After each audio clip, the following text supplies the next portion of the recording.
오늘 말씀은 마가복음 5장 말씀입니다. 마가복음 5장에 보면 여러 가지 사건이 나오지만 이 사건 중에 한 사건을 오늘 좀 말씀을 중심으로 보려고 하는데요. 바로 혈류증 걸렸던 여인에 대한 말씀입니다. 12년 동안 혈류증에 걸렸던 이 여인이 예수님을 만나서 고침받은 사건을 성경은 말씀을 하고 있는데요. 보통 이 말씀을 가지고 어디에 초점을 많이 두냐면 이 혈류증 여인의 믿음에 초점을 두고 많이 설교하고 말씀을 전해요.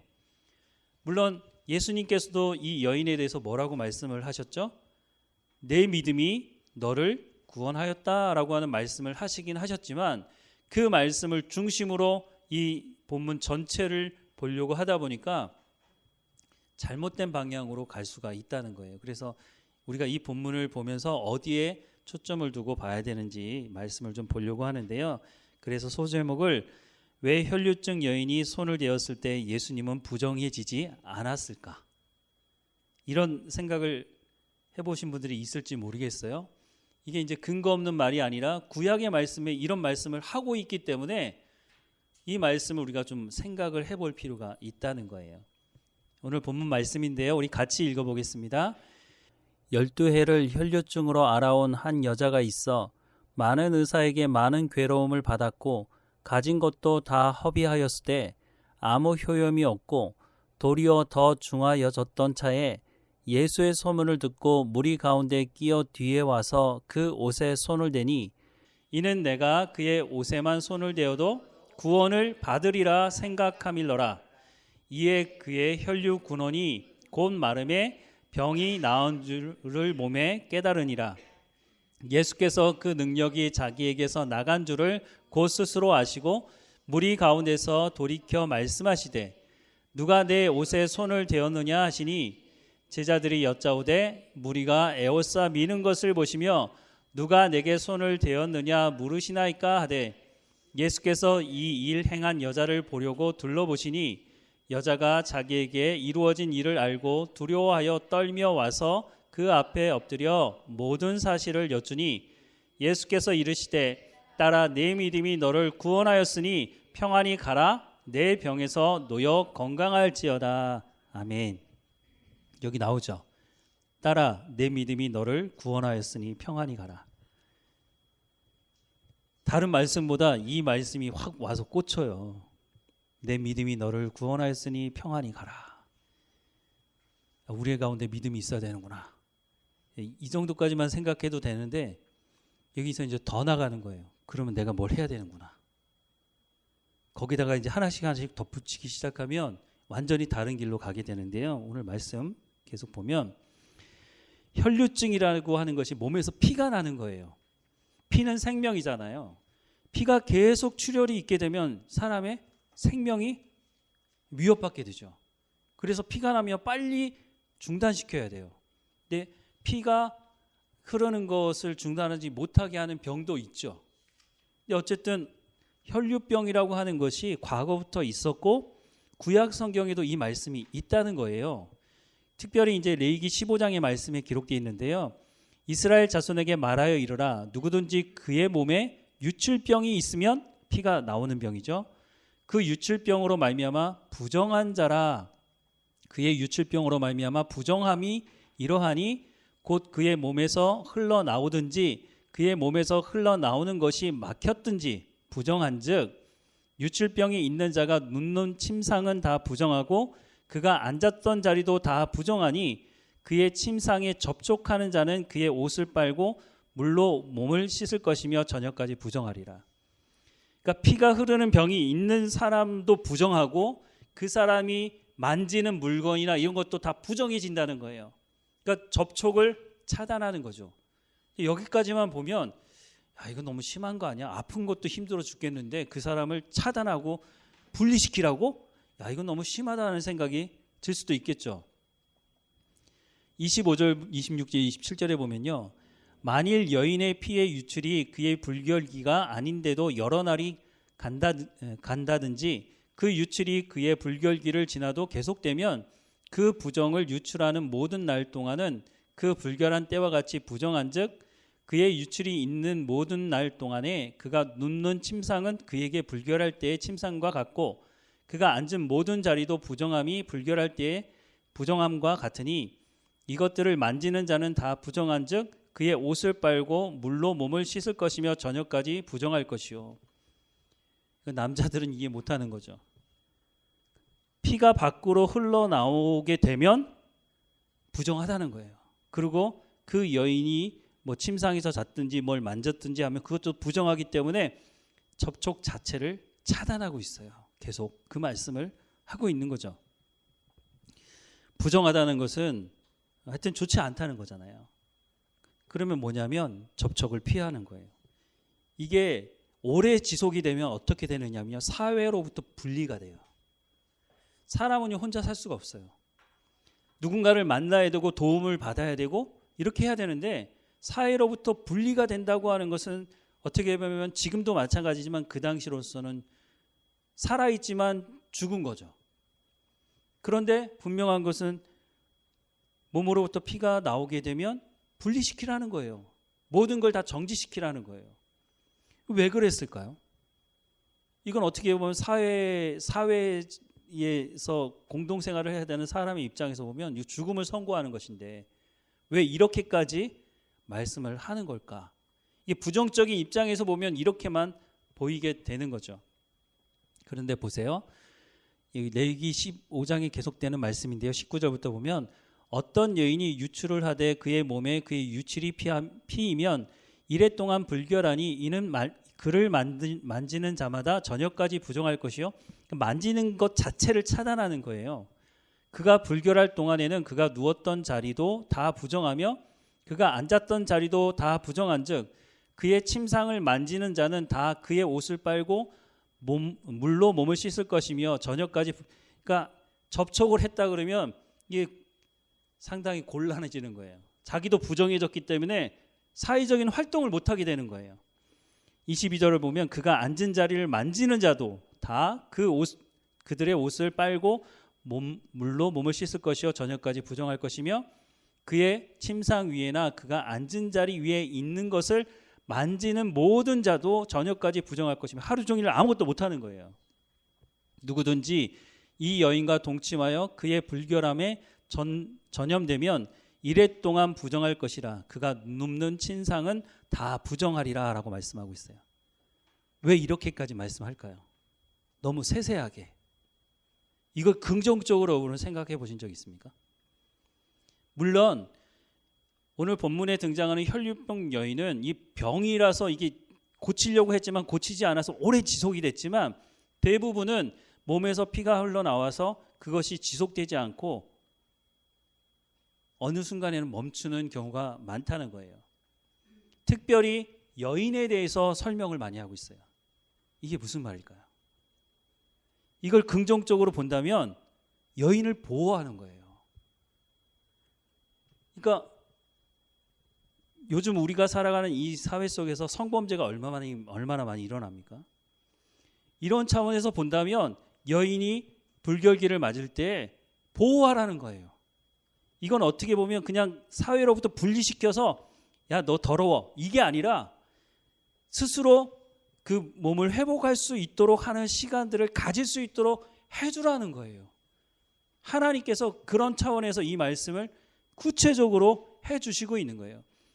그러니까 이런 차원에서 본다면요, 이스라엘 백성들 안에서는요, 성범죄가 일어나기가 쉽지가 않은 거예요. 어떤 여인이 유출이 되면 좀 전에 읽었던 말씀들인데요, 접촉 자체를 차단하기 때문에 그런 위험성에서 벗어나 있는 거예요. 근데 그 여인이 불결기를 언제 맞을지 어떻게 알아요? 그러면 자기도 부정해지기 때문에 자기도 하루 종일 뭘 아무것도 못하는 거예요. 그럼 그런 위험성을 감당하면서 범죄를 저지르겠느냐는 거죠. 어쨌든 그런 부분에 있어서 여인을 보호하기 위한 말씀이라는 거예요. 이 말씀이. 자, 12회 혈류증을 알아온 여인에 대한 내용을 보면요, 이 여인이 이제 어떤 일을 겪었는지를 얘기하는데요, 부정한 여인이라고 낙인이 찍혔어요. 그러니까 사회 활동을 자기 마음대로 할 수가 없어요.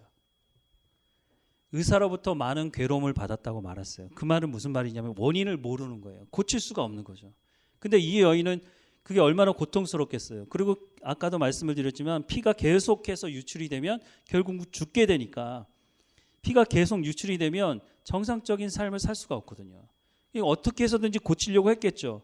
많은 의사들에게 갔지만 의사들이 원인을 모르니까 이것도 해보고 저것도 해보는 거예요. 요즘도 마찬가지 아니에요? 좋은 병원이라고 찾아갔는데 이 검사하고 저 검사하고 원인을 잘 몰라. 그러면 또 다른 병원 가잖아요.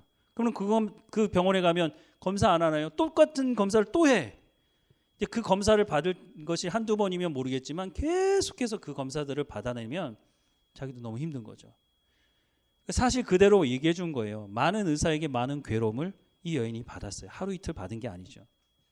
그리고 그냥 공짜로 합니까? 그러다 보니까 가진 것도 다 허비했을 때 아무 효용이 없었다라고 말씀하죠.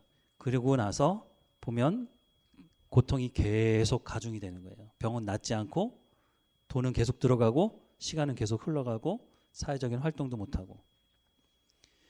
그런데 이런 소문이 들렸습니다. 예수의 소문을 듣고 무리 가운데 끼어 뒤에 와서 그의 옷에 손을 대니 이는 내가 그의 옷에만 손을 대어도 구원을 받으리라 생각함이더라. 왜 이렇게 생각했을까요? 그 소문을 들었어요. 예수님에 대한 소문. 귀신 들린 자가 낫게 되고 세상 사람들이 이거는 못 고쳐 라고 하는 질병들이 낫게 됐다는 소식을 들었어요. 그러자 이 여인이 야, 예수님을 만나면 이 문제가 해결되겠구나. 근데 이 여인이 드러내놓고 예수님을 만날 수 있는 상황이 아니잖아요. 왜냐하면 부정하다고 사람들이 생각하기 때문에 자기가 누군지를 드러낼 수가 없는 거예요. 예수님의 옷자락이라도 만들자면. 그래서 예수님을 찾아가게 되죠.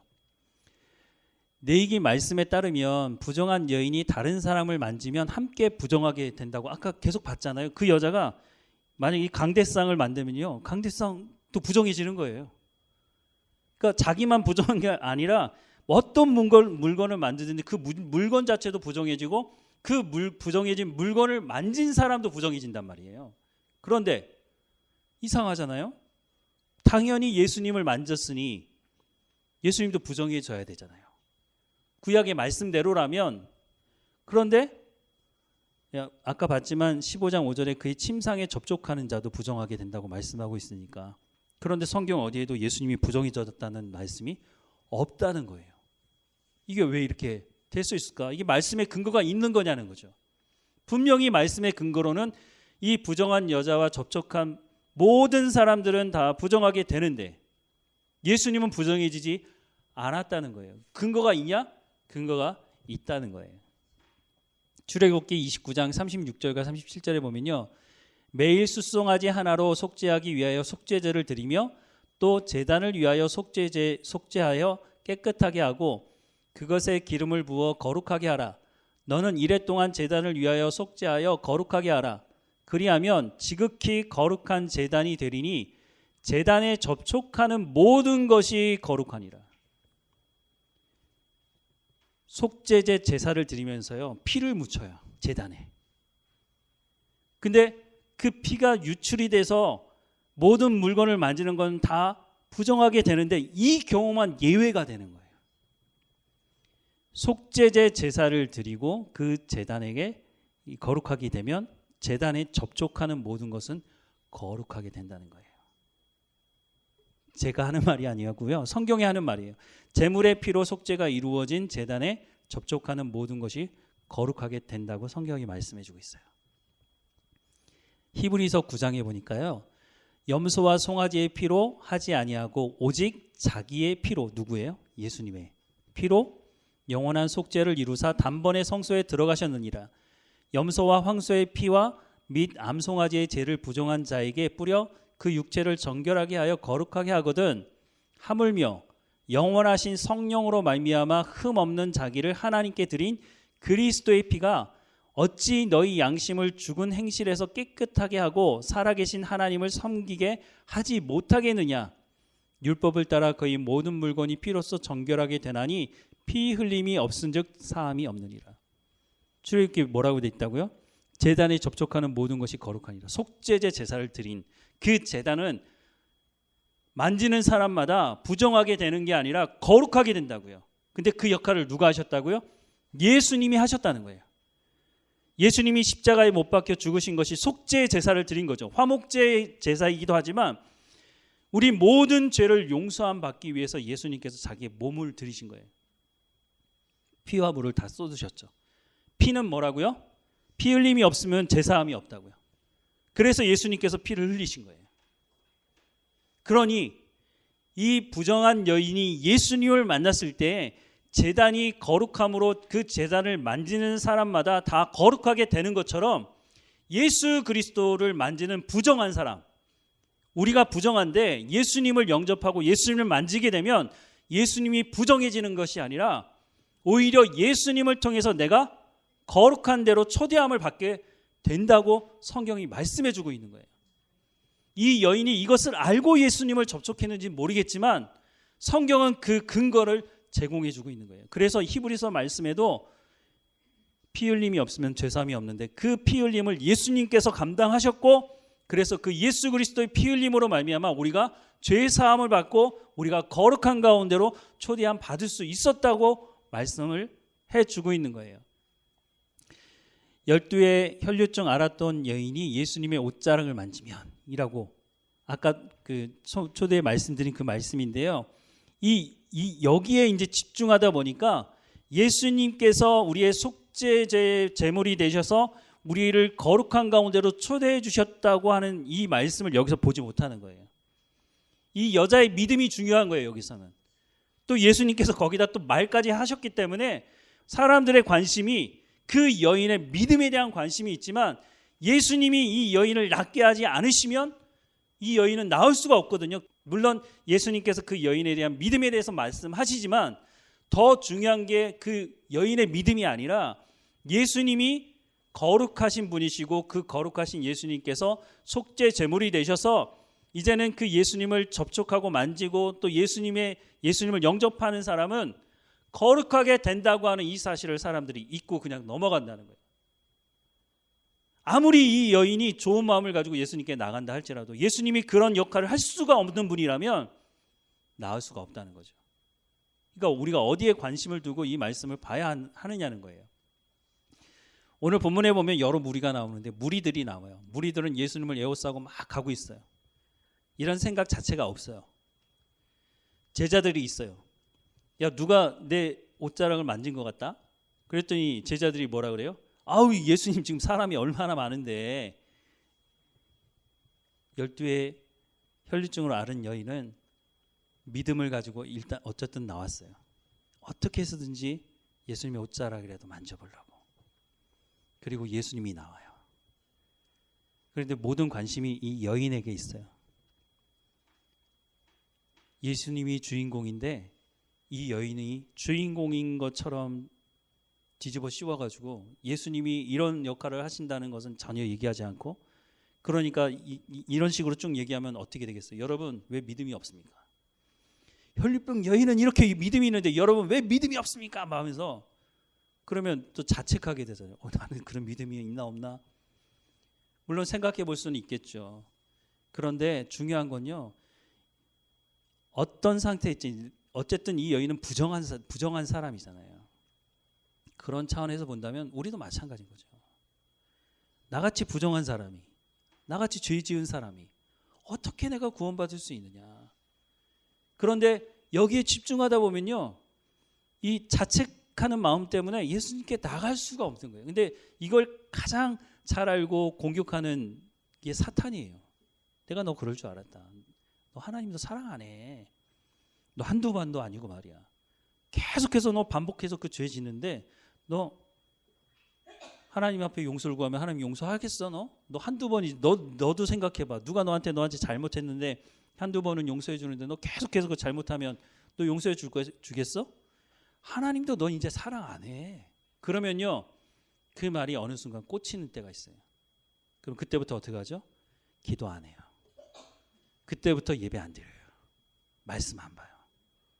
하나님의 입장에서는 속 터지는 거죠. 야, 내가 내 아들 예수 독생자 예수를 십자가에 내주면서 내가 너를 대가지불해서 구원했는데 내가 그런 것 때문에 너 용서 안 하겠어?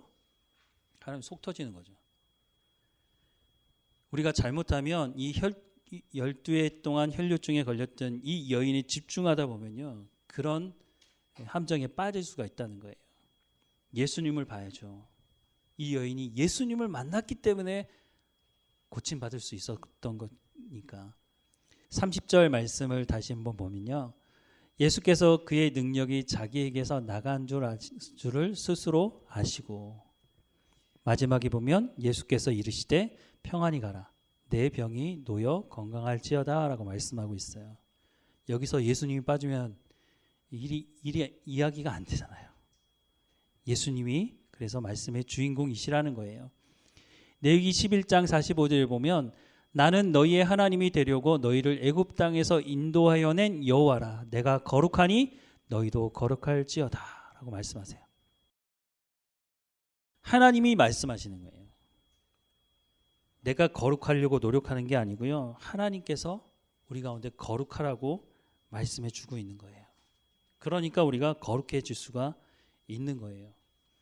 어디에 집중하고 어디에 우리가 귀를 기울여야 하는 것이냐? 하나님께 귀를 기울여야 해요. 성경의 주인공은 하나님이십니다. 레위기 말씀 좀 전에 읽었던 것처럼 나는 너희의 하나님이 되려고 너희를 애굽 땅에서 인도하여 낸 여호와라, 내가 거룩하니 너희도 거룩할지어다 라고 말씀하세요. 우리가 어떤 성경의 본문을 보든지요, 그 사람이 아니고 그 사건이 아니고 하나님에 집중해야 돼요. 하나님이 뭐라고 말씀하셨는지, 하나님이 그 사람을 통해서 어떻게 말씀하시고 어떤 사건을 이루어가고 계시는지, 그래야 우리가 함정에 빠지지 않을 수 있어요. 하나님께서 말씀하시는 그 말씀을 우리가 볼 때에도 이 관점을 가지고 늘 성경을 봐야 합니다. 그럴 때에 우리가 제대로 된 길을 가고 제대로 된 삶을 살아갈 수가 있습니다. 사랑하는 하나님, 우리의 부정함을 예수 그리스도의 거룩함으로 온전케 하시고 하나님 자녀 삼아 주셔서 하나님의 은혜가 아니고는 우리가 살아갈 수 없음을 고백합니다. 날마다 하나님 은혜를 베풀어 주시고 그 은혜를 사모하오니 우리가 삶을 살아가는 현장에서 하나님의 은혜를 경험하는 날마다의 열매를 맺어가는 삶이 될 수 있도록 하나님 인도해 주옵소서. 하나님의 말씀, 약속의 말씀을 마음에 새기게 하시고 우리를 교회 공동체로 부르셨사오니 하나님의 마음을 기쁘시게 하는, 이 시대에 정말로 하나님의 마음을 기쁘시게 하는 교회로 자라갈 수 있도록 은혜를 허락해 주옵소서. 모든 성도들 한 사람 한 사람마다 건강함을 지켜주시고 모두가 맡고 있는 그 모든 일을 통해서 생명을 살리는 일을 해내갈 수 있도록 은혜를 허락해 주옵소서. 우리 가운데 베푸신 그 놀라운 은혜가 우리의 입술을 통해서 우리의 삶을 통해서 흘러가게 하셔서 우리도 생명을 살리는 삶을 살아갈 수 있도록 은혜를 허락해 주옵소서. 하나님, 우리 가운데 베푸신 그 놀라운 은혜를 돌아볼 때마다 감사하며 하나님이 우리를 이끄셨고 우리를 인도하신다고 고백하는 날마다 우리의 삶의 고백이 있도록 하나님 우리를 붙드시고 인도해 주옵소서. 하나님, 모든 우리의 부족함을 하나님께 고백하오니 하나님이 인도해 주셔서 하나님을 찬양하며 예배하는 공동체가 되어지도록 날마다 인도해 주옵소서. 고난 가운데 있는 성도들을 하나님 붙들어 주셔서 이 모든 고난을 통해서 하나님의 그 마음을 배우고 하나님의 열매를 맺어가는 통로가 되었다고 고백할 수 있도록 한순간도 우리를 놓지 않고 붙드시는 그 하나님을 경험하는 시간이 될 수 있도록 하나님 인도해 주옵소서. 하나님, 우리가 살아가는데 필요한 모든 것들도 공급해 주시되 하나님 교만하지 않게 하시고 내 인과 내 능력으로 얻었다고 말하지 않고 하나님 주신 것을 또한 하나님을 위해 쓰며 하나님께 영광을 돌릴 수 있도록 은혜를 허락해 주옵소서. 하나님이 한 주일의 삶을 주관하시고 인도하시고 하나님을 찬양하며 감사하며 살아가는 우리의 삶이 될 수 있도록 인도해 주옵소서. 예수님의 이름으로 기도합니다. 아멘.